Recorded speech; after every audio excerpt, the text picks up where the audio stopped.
So I heard the message that Jesse put on for a rosary service for Rene rival,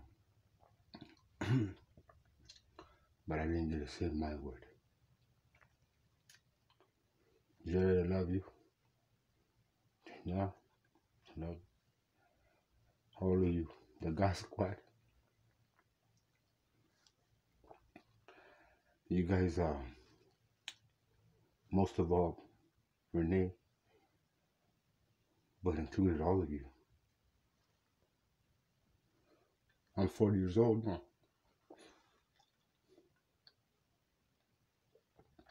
And I owe most of it to Rene and my mother, of course.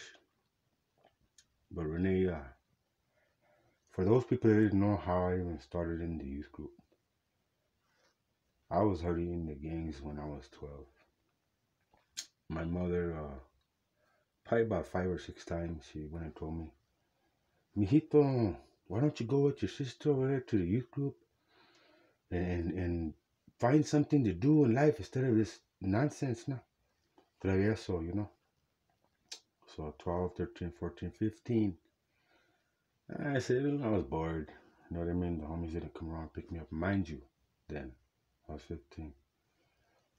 So I went with my sister Yvette, and I ran into Patrick Vigil, Gremlin, who's no damn. He was called Gremlin because he was like a short little Mexicano, dark-skinned cat that'll just sneak up on you and get you. You know what I mean? You know, I love him and I miss him. And Nelton Reno, Arson. So I ran into them two cats and two brothers. The first day I went into youth group, I said Nance. And so the second time I went, mind you, growing up in gangster life stuff, I wasn't used to being around cowboys. Like my way. Rest in peace, my brothers. Mario, you know, more than me. Or around people that was good in school. I was just used to just street people. And so I'm there for the second time on a Wednesday. And I come across this guy, mind you, in the back parish hall. And he pulls his shirt on me. He shows me a gun.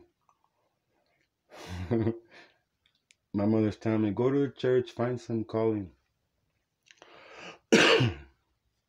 So I get a gun pulled on me the second time I go to this parish hall. And I went for the guy's gun. I found out later, I think it was a pala gun he tried to show. But I went for the gun to get it before he got it. And I hid it down his pants. And so I slammed him over the table. And this is how Deacon Rene Grivo came into my life. All I heard was, hey, hey. I mean, a powerful voice. Powerful voice. He told that guy, go over there. And he took me to the front. And he said to me,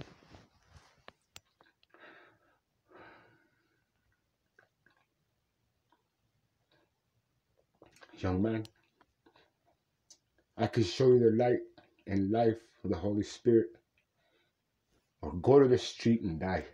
He told me like that.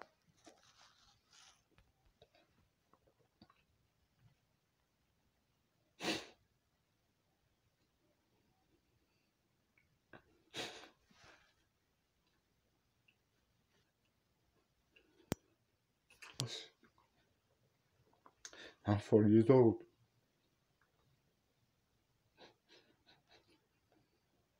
Like that, though. I wasn't used to a father figure.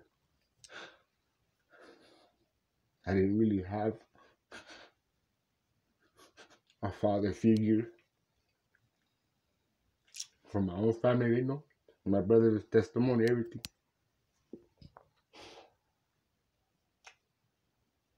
So I said, shoot, what's the Holy Spirit doing?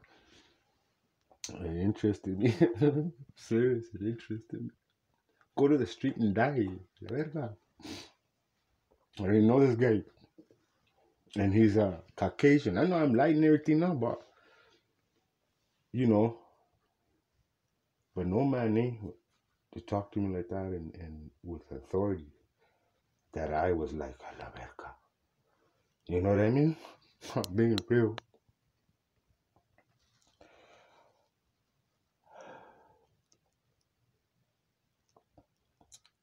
So I said I was interested. What's his light? What's his light he's talking about, the Holy Spirit? When I used to bring around cowboys, and no offense, I love you guys. The last squad. I love all of you. Orlando, miss you. Manuel, miss you. All of you. Rest in peace, Merle. It was the last time I saw Rene. It was about 5 or 6 times I passed by his house, and I wanted to stop, but I was like, from what I'm going through right now, I don't want no problems on him. So I didn't. Maybe he could have helped me. I'm sure he could have, but I didn't stop. I regret that. I could have seen him one more time, give him a kiss, give him a hug. Just want to let you know that man, Rene, taught me how to talk. I don't talk this, maybe even good to a lot of people's standards, but he taught me how to be.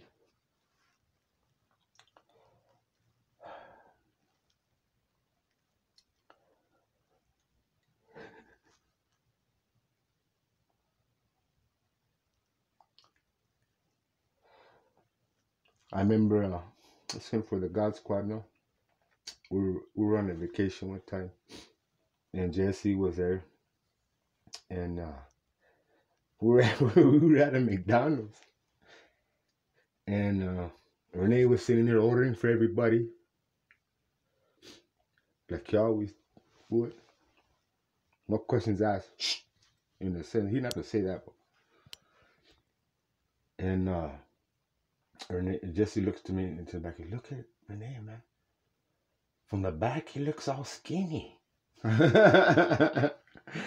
the back, he looks all skinny now, cause he had a panza, but it was just like right here, no. But from the back, he didn't even know. No, he doesn't have my manteca, my little love handles in the back now that I have. I mean, straight skinny. You go say, "Hey, little panza," no. It wasn't a big deal, but Jesse had pointed it out one time to me. I thought it was funny. I was like, you know what? You ain't lying, bro. Like, on the verga, he looks thin. You go say, "Hey, little panza," you couldn't even tell. Excuse me, but I died with Rene from the day he scolded me and disciplined me and told me that to this day. Think about him all the time. A lot of people wonder why I left the group or went about my way. It's because we're all doubt paths, and you don't want to be a bad influence. Sidestepping with other individuals' lives and your personal life and stuff. But Rene was the first father figure I ever had in my life. He taught me how to be a man. He encouraged me to be a man. He was the first man to say, I love you.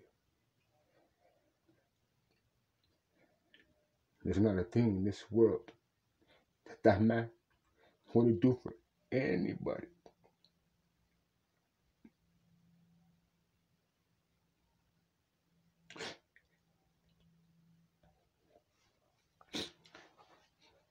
when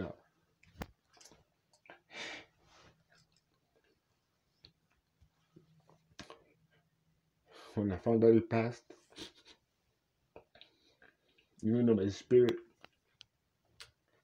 I heard him, like, and I seen visual pictures, like, is he okay? How come you not look? Who's not looking out for him? Or who's not looking out for them? He was still worried about us.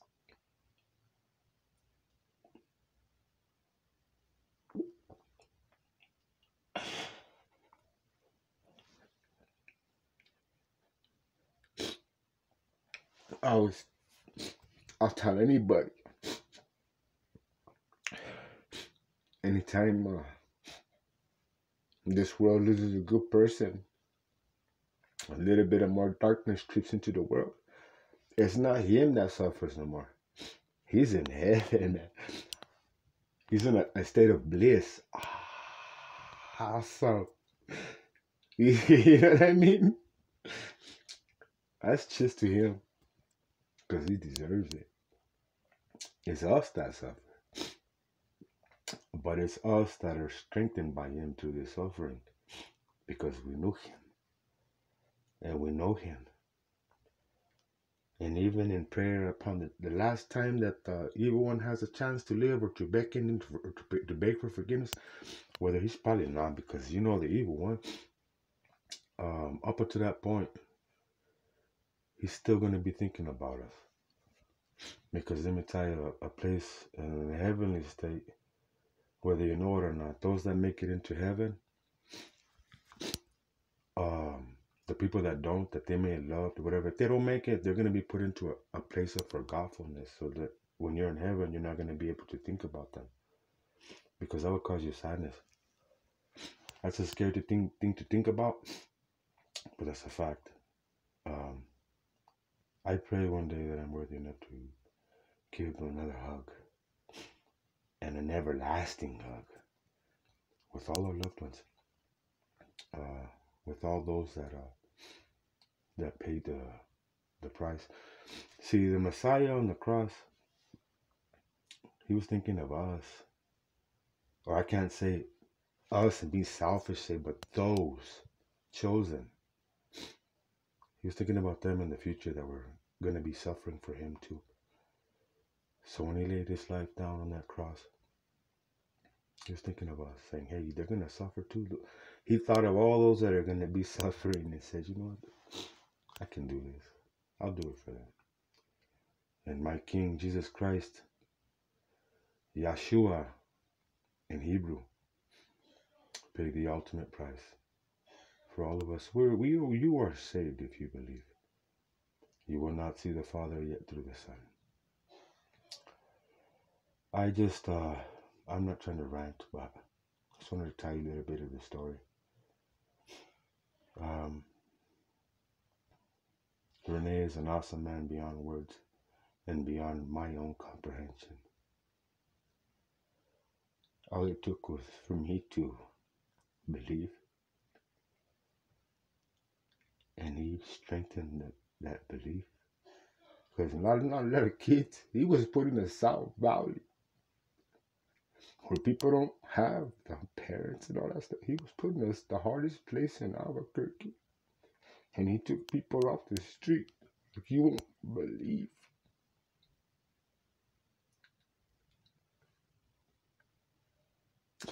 Orlando, I miss you too. I just wanted to show you some pictures right quick. This is one of the trips we took.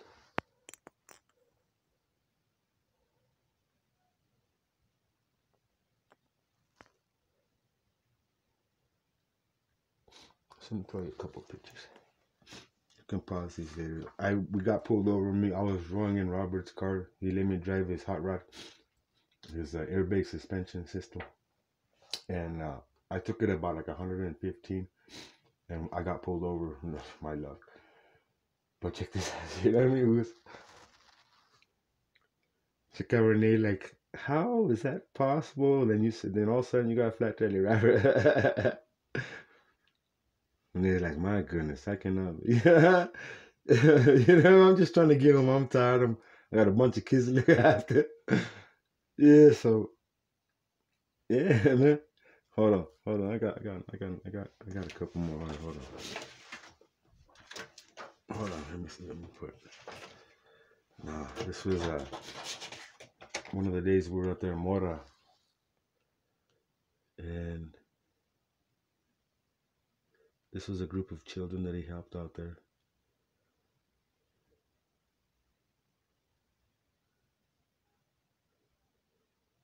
Look at him! Look at him looking over everybody. Look at that!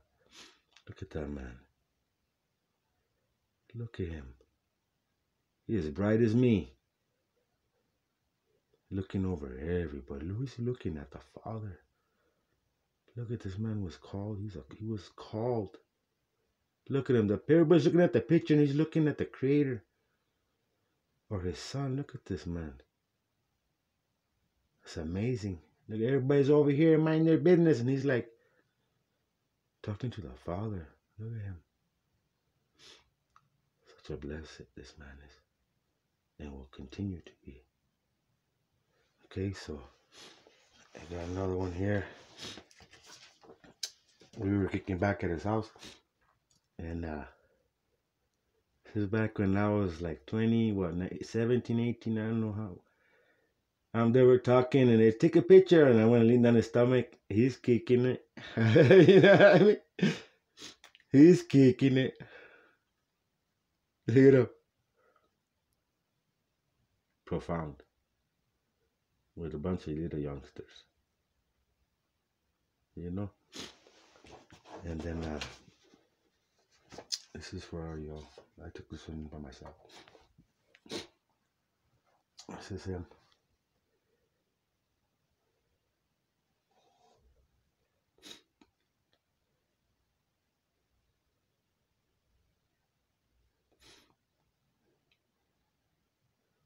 Hey, Rene.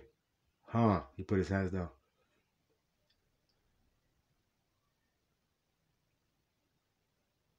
Happy. He was watching kids on this trip right here. On this trip right here. I went back and understood we was climbing on the side of mountains. Like traversing down. Like, wow, I would never wanted to be associated with that. To be responsible for them kids. And he did it like it was nothing. Because he had faith. Faith to move mountains.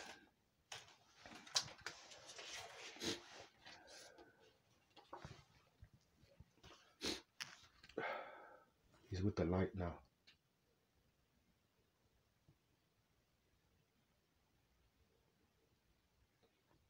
My condolences to the Bravo family. To Rene, to Jared, to his daughters, to his grandchildren, to his nephews and nieces. To all those that pay respect to him and that he encouraged to find their Father in all matters.